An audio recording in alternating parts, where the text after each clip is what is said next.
semoga masalah di seputar pendidikan dasar ini bisa didengar oleh Menteri Pendidikan kita Muhammad Nuh. Ya. Dan pemirsa, kita beralih ke informasi lain. Anda pernah mendengar otak kanan dan otak kiri? Tentunya kita sering dengar. Tentunya otak kanan itu untuk kreativitas, kiri itu untuk seperti misalnya hitung-hitungan dan sebagainya. Ibu yang baik ya, Bang. Pernahkah juga Anda mendengar otak tengah? Nah, ini kayaknya rasanya nggak baru kali ini ya. Dan ternyata otak tengah ini diyakini bisa mampu meningkatkan kemampuan belajar anak dan menggali bakat yang terpendam. Dan ini otak tengah ini ternyata bisa diaktifkan, bisa distimulasi. Seperti apa pemirsa liputannya berikut yang satu ini.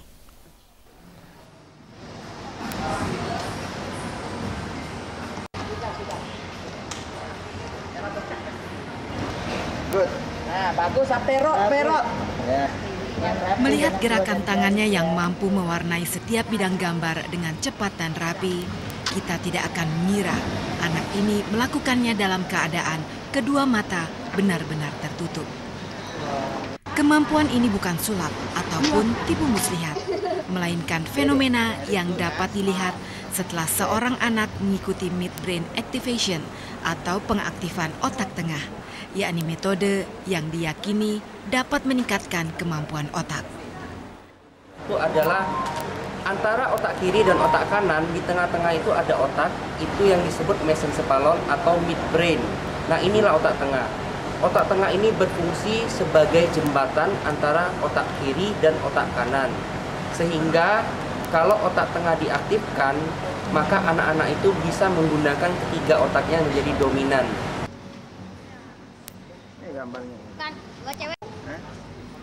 Menurut Doni, setelah otak tengah dilatih, seseorang akan mampu memancarkan dan menangkap gelombang seperti kelelawar dan ikan.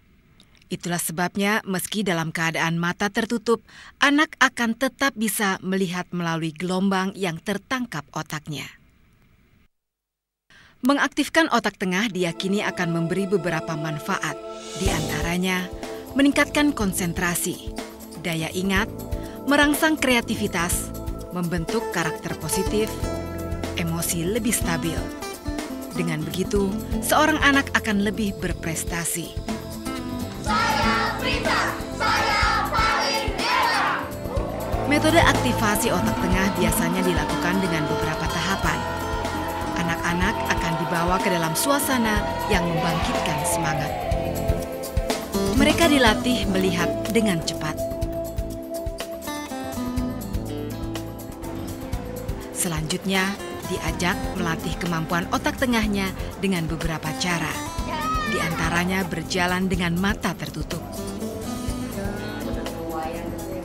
Membaca dan melihat warna juga dengan mata tertutup, yang sekaligus memperlihatkan otak tengah mereka telah aktif. Latihan biasanya dilakukan selama 1,5 hari. Tadinya belum bisa apa-apa? Tadinya belum bisa? Belum bisa.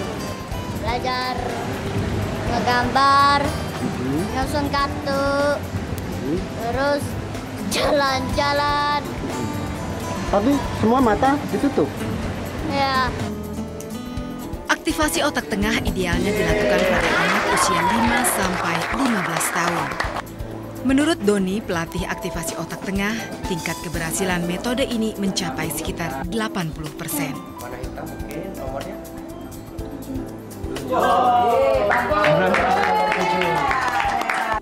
Dari Bogor, Jawa Barat, Heru melaporkan. Wow, luar biasa. Nah, kita bisa nggak ya gini? Nggak bisa. Harus dilatih itu otak tengahnya. Diaktifkan lagi ya. Iya.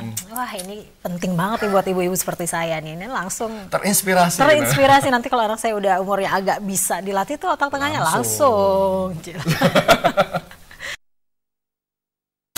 Ya pemirsa, sampai di sini jumpa kita hari ini. Terima kasih Anda telah bersama kami. Selamat berakhir pekan. Saya Ines Sujono. Dan saya Michael Chandra. Pemirsa, semua saran dan kritik bisa Anda sampaikan melalui email ke alamat email kami di seputarinindonesiapagi@rcti.tv. Tentunya kita akan kembali berjumpa esok pagi pada waktu yang sama hanya di Seputar Indonesia Pagi.